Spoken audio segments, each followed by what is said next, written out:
ओम नमः शिवाय। मेरा नाम प्रदीप शास्त्री। आज मैं आपसे भक्तजनों को एकादशी महत्व सुनाना चाहता हूँ। पद्मिनी एकादशी जो लोन का जो शुक्ल पक्ष श्रावण मास चला हुआ है, लोन का महीना जो चला हुआ है, उसकी एकादशी का महत्व सुनाना चाहता हूँ। मैं आपसे भक्तजनों से कहना चाहता हूँ, एक लोटा जल का गंगा जल मिला करके रखें और उसमें तिल मिला लें और हाथ में भी तिल ले लें और विष्णु भगवान के सामने घी का दीपक जगाएं और फिर हमारी एकादशी की जो कथा है इसको श्रवण करें, सुने और कथा संपूर्ण होने पर उसमें तिलों को लोटे के अंदर अर्पण कर दें और मेरे विष्णु भगवान जी का नाम जपते रहें। ओम नमो भगवते वासुदेवाय। ओम नमो भगवते वासुदेवाय। ओम नमो भगवते वासुदेवाय। ओम नमो भगवते वासुदेवाय। विष्णु भगवान की जय। कथा प्रारंभ होते हैं। सुनो वीर हनुमान, आसन जो आन करें, सदा करो कल्याण सियापति राम। जय जय राम। मेरे प्रभु राम जय जय राम। करो जी कल्याण सीताराम। विष्णु भगवान की जय। पद्मिनी एकादशी महत्व। लोन मास के शुक्ल पक्ष की एकादशी का महत्व। धर्मराज युधिष्ठिर बोले कि हे भगवान, अब आप अधिक लोन मास की शुक्ल पक्ष की एकादशी के बारे में बतलाएं। उस एकादशी का नाम क्या है तथा उसके व्रत की विधि क्या है, सो विधि पूर्वक कहिए। श्री विष्णु भगवान जी बोले कि हे राजन, अधिक लोन मास की एकादशी जो कि अनेक पुण्यों को देने वाली है, उसका नाम पद्मिनी एकादशी है। इस एकादशी के व्रत से मनुष्य विष्णुलोक को जाता है। हे राजन, इस विधि को मैंने सबसे पहले नारद जी से कहा था। यह विधि अनेक पापों को नष्ट करने वाली है तथा मुक्ति और भक्ति प्रदान करने वाली है। आप ध्यान पूर्वक श्रवण कीजिए, सुनिए। दशमी के दिन व्रत को शुरू करना चाहिए और कांसे के पात्र में भोजन मांस, मसूर, चना, कोदो, शहद, साग और पराया अन्न दशमी के दिन से नहीं खाना चाहिए। इस दिन हविष्य भोजन करना चाहिए, नमक का भी खाना नहीं चाहिए। उस रात्रि को भूमि पर शयन करना चाहिए और ब्रह्मचर्य पूर्वक रहना चाहिए। एकादशी के दिन प्रातः उठ करके नित्य क्रिया से निवृत्त होकर के दातुन करनी चाहिए और बाहर कुल्ला करके पुण्य अक्षेत्र में स्नान करने चले जाना चाहिए। उस समय गोबर, मृतिका, तिल, कुश तथा आमल की पूर्ण विधि पूर्वक स्नान करना चाहिए। स्नान करने से प्रथम शरीर में मिट्टी लगाते हुए उसी से प्रार्थना करनी चाहिए। हे मृतिके, तुमको भगवान ने शुक्र रूप धारण करके निकाला है। ब्रह्मा जी ने तुम्हें दिया है और कश्यप जी ने तुमको मंत्रों से पूजा की है, इसलिए तुम मुझे भगवान की पूजा करने के लिए शुद्ध बना दो। समस्त औषधियों से पैदा हुई गौ, पेट में स्थित करने वाली और पृथ्वी को पवित्र करने वाली, तुम मुझे शुद्ध करो। ब्रह्मा के धूप से पैदा होने वाली, तुम मेरे शरीर को छू करके मुझे पवित्र करो। हे शंख चक्र गदाधारी, देवों के देव जगन्नाथ, आप मुझे पवित्र करो। हे शंख चक्र गदाधारी, देवों के देव जगन्नाथ, आप मुझे स्नान के लिए आज्ञा दीजिए। इसके उपरांत वरुण मंत्र को जप करके स्नान करना चाहिए। पवित्र तीर्थों के अभाव में उनका स्मरण करते हुए किसी तालाब में स्नान करना चाहिए।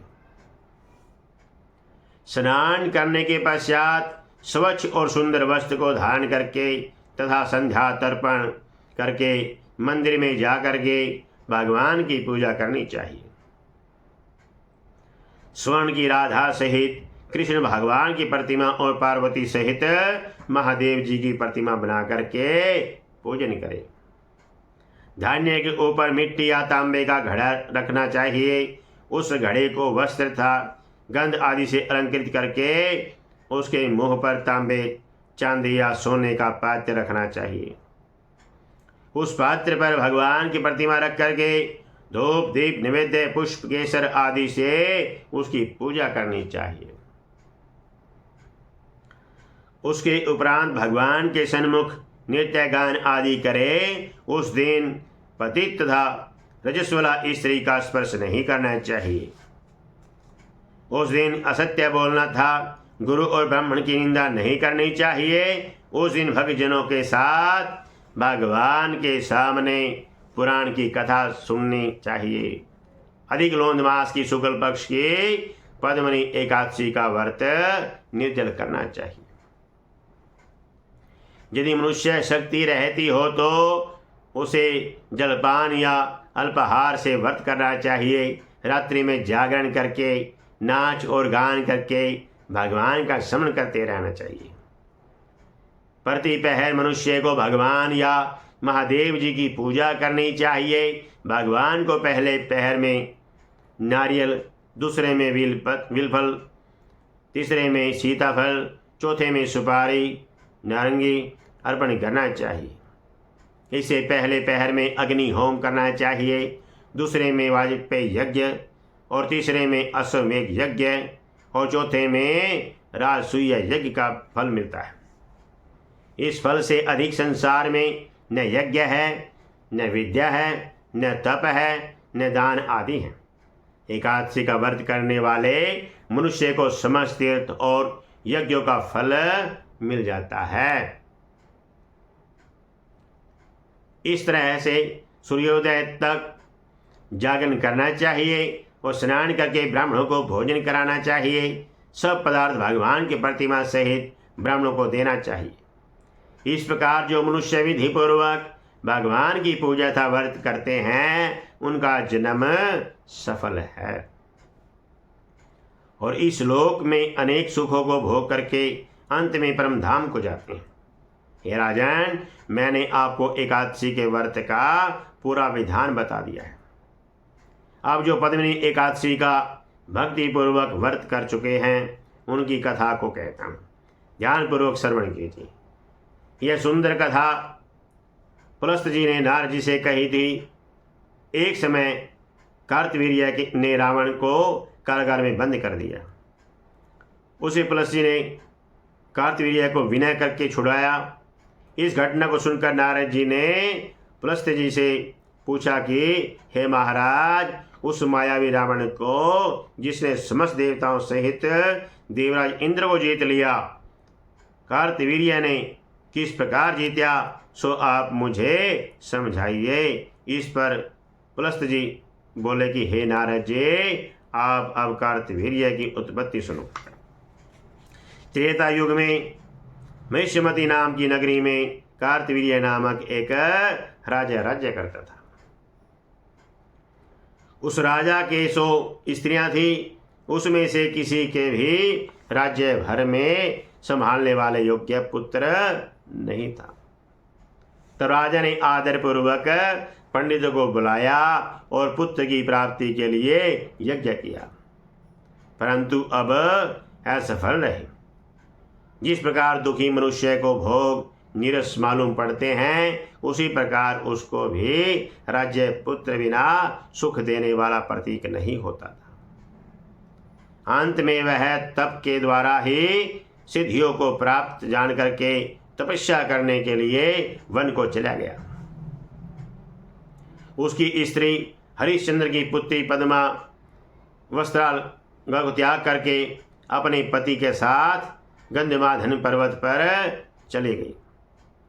उस स्थान पर इन लोगों ने 10 सहस्र वर्ष तक तपस्या की, परंतु सिद्धि प्राप्त न हो सकी। राजा के शरीर में केवल हड्डियां रह गई।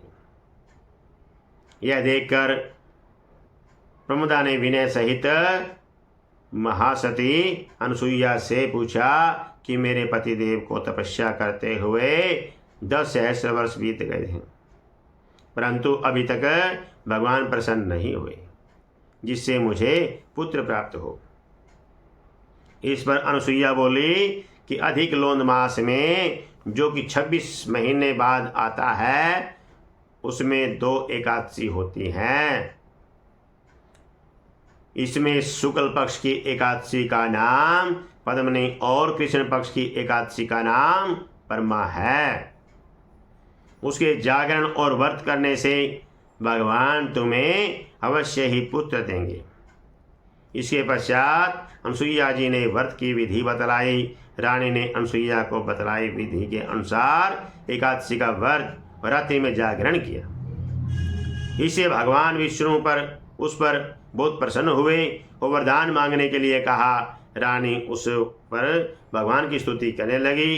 रानी ने कहा कि आप यह वरदान दीजिए कि मेरे पति को दीजिए। प्रमदा को वचन सुनकर के भगवान विष्णु बोले कि प्रमदे, मलमास लोंद मुझे बहुत प्रिय है, जिसमें एकादशी तिथि मुझे सबसे अधिक प्रिय है। इस एकादशी का व्रत रात्रि में जागरण सुनने विधि पूर्वक किया है, इसलिए तुम पर अत्यंत प्रसन्न हूं। इतना कह करके भगवान विष्णु राजा से बोले कि हे राजेंद्र, तुम अपनी इच्छा के अनुसार वर मांगो, क्योंकि तुम्हारी स्त्री ने मुझको प्रसन्न किया है। भगवान की सुंदर वाणी सुनकर के राजा बोला कि हे भगवान, आप सबसे श्रेष्ठ, सबसे द्वारा पूजित तथा आपके अतिरिक्त देव, दानव, मनुष्य आदि से अजय उत्तम पुत्र दीजिए। भगवान उससे तथास्तु कह करके अंतर्ध्यान हो गए। वे दोनों अपने राज्य को वापस आ गए। उन्हीं के यहाँ कार्तवीर्य उत्पन्न हुए। वह भगवान के अतिरिक्त सबसे अजय थे। इन्होंने रावण को जीत लिया था। यह सब पद्मिनी के व्रत का प्रभाव था। इतना कह करके पुलस्त जी यहाँ से चले गए। भगवान बोले कि हे धर्मराज, यह मैंने अधिक लोंद मास की शुक्ल पक्ष की एकादशी का व्रत कहा है। जो मनुष्य इस व्रत को करता है वह विष्णु लोक को जाता है। भगवान का वचन सुन करके युधिष्ठिर ने भी आपके कुटुंब सहित इस व्रत को किया। सूत जी बोले कि हे ब्राह्मणों, जो आपने पूछा था सो मैंने सब कह दिया है। अब आप क्या सुनना चाहते हो? जो मनुष्य इस कथा को सुनेंगे, कहेंगे, सुनाएंगे, वे सर्वलोक को जाएंगे। विष्णु भगवान की जय। भज नारायण नारायण नारायण, लक्ष्मी नारायण नारायण नारायण, श्रीमान नारायण नारायण नारायण, श्रीमान नारायण नारायण नारायण, लक्ष्मी नारायण नारायण नारायण, लक्ष्मी नारायण नारायण नारायण, भजवन नारायण नारायण नारायण, भजवन नारायण नारायण नारायण, लक्ष्मी नारायण नारायण नारायण, लक्ष्मी नारायण नारायण नारायण। कृष्ण भगवान की जय।